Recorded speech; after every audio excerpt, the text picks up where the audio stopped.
Остави.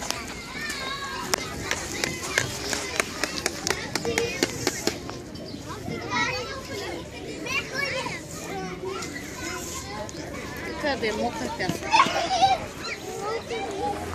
Изпитам, че е много паметно. Ще правиш ли автомобил? Ето сега един автомобил да направим. Аз не мога да не знам как. О, я не виж кой тук бе. Е така. Дай количко. Айде. Ти имаш водопровод, Мария.